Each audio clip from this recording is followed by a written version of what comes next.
بسم اللہ الرحمن الرحیم۔ محترم سامعین و ناظرین، السلام علیکم۔ امید آپ اللہ تعالیٰ کے فضل و کرم سے خیریت سے ہوں گے۔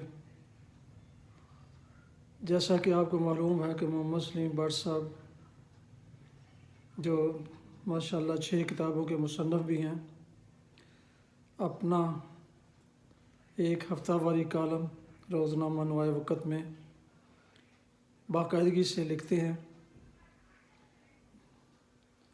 اس سلسلے کا نام ہے کڑوے گلاب۔ چنانچہ آج کا اسی سلسلے کا ایک کالم جس کا عنوان آئیے استاد کی عزت کریں پیش کرتا ہوں۔ بسم اللہ الرحمن الرحیم۔ محترم سامعین و ناظرین، السلام علیکم ورحمۃ اللہ وبرکاتہ۔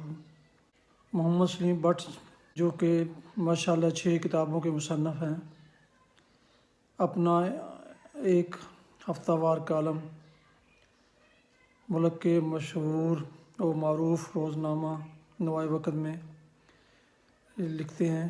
اس سلسلے کا نام ہے کڑوے گلاب، اور آج کا اسی سلسلے کا ایک کالم جس کا عنوان آئیے استاد کی عزت کریں پیش کیا جاتا ہے۔ آئیے استاد کی عزت کریں۔ اسکندر اعظم نے کیا خوب کہا تھا کہ میرا باپ مجھے آسمان سے زمین پر لے آیا اور میرا استاد مجھے زمین سے آسمان پر لے گیا۔ دنیا میں جن ملکوں نے استاد کو عزت و احترام اور معاشی خوشحالی دی، وہ ترقی کی تمام حدوں کو پار کر گئے، اور اس کے ساتھ صحت، صفائی، قانون کا احترام، انصاف، باہمی اتفاق میں یکتا ہو گئے۔ وہاں لوگوں میں اور استادوں میں تعلیم دینے اور تعلیم کے اصول کا جنون ہوتا ہے، جس کی بدولت وہاں تعلیم 100% ہو گئی ہے۔ وہاں کی لیبارٹریاں، ہسپتال اور سائنسی ادارے اپنی تعلیم کی بنیاد پر ہر وقت نئے نئے تجربات اور نئی نئی ایجادات کر کے دنیا کو حیران کر رہے ہیں، جبکہ ہمارے استاد قسم پرسی، معاشی پسماندگی اور معاشرے میں عزت و وقار کی تلاش میں پھرتے ہیں۔ جرمنی کی آئرن خاتون اینجلا میرکل، جو سادگی، حب الوطنی، خلوص و اخوت کا اعلیٰ نمونہ ہے، اس کی ایک مثال جب اس خاتون کے سامنے ڈاکٹرز کی تنخواہ میں اضافے کا مطالبہ آیا تو انہوں نے استادوں کی تنخواہ پوچھی، تو پتہ چلا کہ ان کی تنخواہ ڈاکٹرز کی تنخواہ سے کم ہے۔ اس پر انہوں نے کہا، کیا مذاق ہے کہ جو استاد ان کو ڈاکٹر بناتے ہیں ان کی تنخواہ کم اور ان ڈاکٹروں کی تنخواہ استادوں سے زیادہ؟ میں نہیں مانتی۔ بقول اشفاق احمد، وہ اٹلی میں جب تعلیم دیتے تھے تو ان کے اسکوٹر کا چالان ہو گیا۔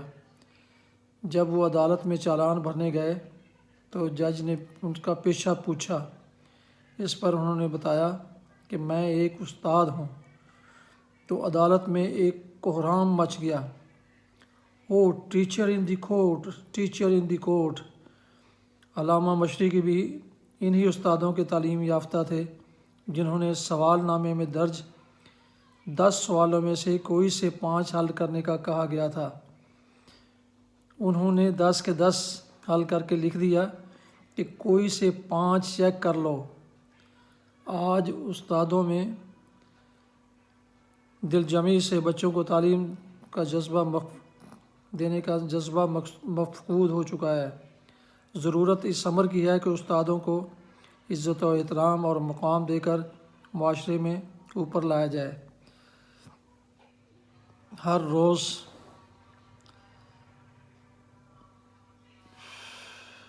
اربوں روپے کے فراڈ اور نقصانات کا سنتے ہیں۔ اگر استادوں کی تنخواہ 3-4 گنا بڑھا دی جائے تو منافع میں گھاٹا پڑ سکتا ہے، لیکن قوم کی تعمیر نو ہو جائے گی۔ استادوں سے بھی ایک درخواست ہے کہ وہ بھی استاد بنیں۔ مانا کہ ملک میں 4-5 نظام تعلیم ہیں تو پڑھائی کے معیار بھی 4-5 ہیں۔ پاکستان میں بھی پوری میں یورپی اساتذہ اور بعض پاکستانی اساتذہ بھی کلاس میں موجود ہر بچے کا نام، ان کے والدین، بچے کی پڑھائی اور اس کو درپیش مسائل سے بخوبی آگاہ ہیں۔ ہمارے یہاں ہزاروں استاد کبھی اسکولوں میں نہیں جاتے، صرف ان کو تنخواہ لینے کا پتہ ہے۔ یہ جعلی اساتذہ ایک مجرمانہ کردار ادا کر رہے ہیں۔ انگریز دور میں چونکہ اقتدار مسلمانوں سے چھینا گیا تھا، انگریزوں کے دل میں بدلہ اور ہندوؤں کے دل میں غصہ اور دشمنی تھی، جس کی وجہ سے سب سے پہلے مسلمانوں کا تعلیم سے رابطہ ختم کیا گیا۔ ان کو معاشی اور سیاسی طور پر کمزور کرنے کے لیے ان کو بڑی بڑی نوکریوں کے حق سے محروم کر دیا گیا۔ سر سید احمد خان کو جب اس بات کا احساس ہوا اور انہوں نے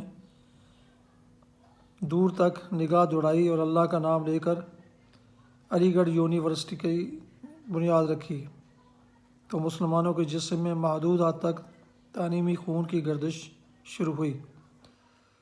مسلمان نہ تو اعلیٰ تعلیم یافتہ تھے، نہ معاشی طور پر مستحکم تھے۔ وہ انگریزوں کے ساتھ کلرک بنے، اسکولوں میں استاد بنے۔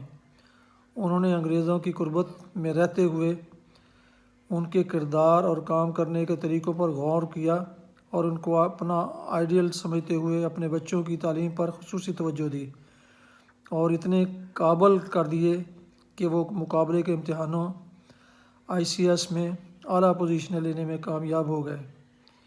ان ICS افسروں کی اکثریت نے پاکستان بننے کے بعد اپنی خداداد صلاحیتوں، جوہر قابل، خلوص، جذبہ ایمانداری اور حب الوطنی کے ساتھ 1964 تک ارد گرد کے ممالک کی سب میں پاکستان کو درجہ اول پر فائز کر دیا۔ میں پھر کہوں گا کہ ہمارے پاس محب وطن بیوروکریٹس ایک بہت بڑا سرمایہ تھے۔ ان کے کارنامے دیکھو کہ 1960 سے لے کر 1980 تک پاکستان ایشیا کا فاسٹ گروئنگ ملک سمجھا جاتا تھا اور مستقبل کی سماجی پاور بھی تھا۔ اس کے ساتھ ہی 1965 سے 1985 تک کا تقریباً 25 سالہ پلان بنایا گیا، جس کے تحت 1965 میں پاکستان کے عوام کا معیار زندگی جاپان کے لوگوں جیسا اور فی کس آمدنی بھی ان سے زیادہ کرنی تھی۔ اس کامیابی کا کریڈٹ ڈاکٹر محبوب الحق کو جاتا ہے۔ اب دیکھیں کہ ڈاکٹر محبوب الحق صاحب ایک استاد کے بیٹے تھے۔ ان کا احترام دنیا کرتی تھی، وہ محسن پاکستان تھے۔ ڈاکٹر محبوب الحق کے منصوبے لے کر کوریا کہاں سے کہاں پہنچ گیا اور ہم ابھی تک منزل سے ہٹ کر 12 ٹینی کھیل رہے ہیں۔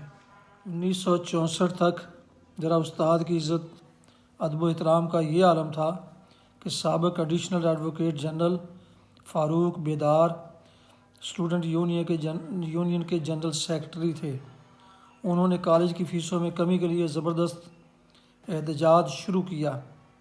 گرما گرم تقریریں جاری تھیں اور پرجوش نعرے لگ رہے تھے کہ ادھر سے کالج کے پرنسپل جناب حمید احمد خان مرحوم آ گئے۔ لڑکوں نے شور مچا دیا کہ پرنسپل صاحب تقریر کریں۔ حمید احمد خان صاحب سٹیج پر آئے اور اپنی تقریر میں اسٹوڈنٹ کے بارے کے سارے مطالبوں کی حمایت کر دی اور ان مطالبات میں یہ کہہ کر ایک مطالبے کا اضافہ کر دیا، چونکہ اسلامیہ کالج کے لڑکے اب عاقل و بالغ ہو گئے ہیں، لہٰذا اب میری یہاں کوئی گنجائش نہیں اور میرا بھی استعفیٰ قبول کیا جائے۔ احتجاجی ماحول یکدم سوگوار ہو گیا۔ لڑکے منتیں کرنے پر آ گئے کہ آپ اپنا استعفیٰ واپس لیں۔ اس پر انہوں نے انکار کر دیا تو لڑکوں نے رو رو کر اور منت سماجی کر کے انہیں استعفیٰ واپس لینے پر راضی کیا۔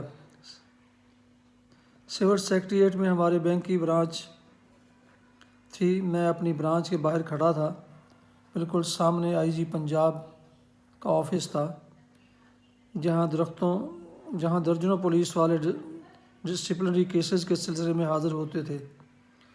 محترم ڈاکٹر نذیر احمد خان سائیکل پر باہر جا رہے تھے کہ سامنے سے اس وقت کے آئی جی پنجاب لئیق احمد خان آ رہے تھے۔ ان کی نظر جیسے ہی ڈاکٹر صاحب پر پڑی، گاڑی سے اتر کر ڈاکٹر صاحب کی طرف آوازیں لگاتے ہوئے دوڑ پڑے۔ درویش استاد کی بے نیازی دیکھیں کہ آئی جی صاحب نے ڈاکٹر صاحب کو ایک کپ کافی کی درخواست کی، لیکن درویش ڈاکٹر نے انتہائی بے اتنائی سے انکار کرتے ہوئے کہا کہ پھر کبھی صحیح، اور چل پڑے۔ یہ تھی استادوں کی عزت۔ آپ نے ابھی کڑوے گلاب سلسلے کا جناب محمد سلیم بٹ صاحب کا ہفتہ وار کالم آئیے استاد کی عزت کریں سنا۔ نئے دوستوں سے گزارش ہے کہ جنہوں نے ابھی تک یوٹیوب چینل بی اے رشیدی کو سبسکرائب نہیں کیا، وہ سبسکرائب کر لیں تاکہ ایسے ولاگس ان کو باقاعدہ اور بروقت پہنچتے رہیں۔ اللہ تعالیٰ آپ کا حامی و ناصر ہو۔ اللہ تعالیٰ آپ کو ہمیشہ اپنے زمان میں خوش رکھے، آمین۔